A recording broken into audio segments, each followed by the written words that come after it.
nag-usapan nga namin ni Ella yon kasi parang sobrang siya, protective siya. Minsan sobrang protective, parang kaya niyang mangagat ganun kasi parang feeling niya sasaktan ako.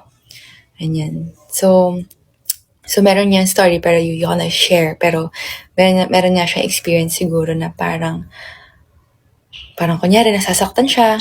So, grabe ako, nagagalit talaga ako. As in, parang to the point na kasi galit talaga ako, ganyan.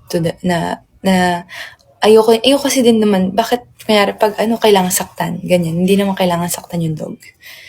So parang, tsaka hindi naman ganong klaseng pananakit yung gagawin mo para lang subayin yung dog. Siyempre, hindi naman siya nagsasalita eh.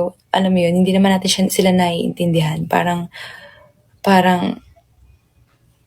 masasanay ka na lang sa iba nilang galaw kaya parang ganito sila kaya ganyan yung ginagawa nila. So, parang feeling ko dahil ganun yung nakikita niya sa akin na parang ganun ko siya pinoprotektahan. Parang ganun din niya ako the way protektahan minsan. So, parang pag feeling niya, parang one time parang umiiyak ako, ganyan. Tapos parang umiiyak ako kay Ella, ganyan. Tapos biglang hinahawakan lang ako ni Ella, ginaganyan ako. Tapos biglang gaganunin niya si Ella. So, akala niya, inaaway ako ni Ella, yung ganun.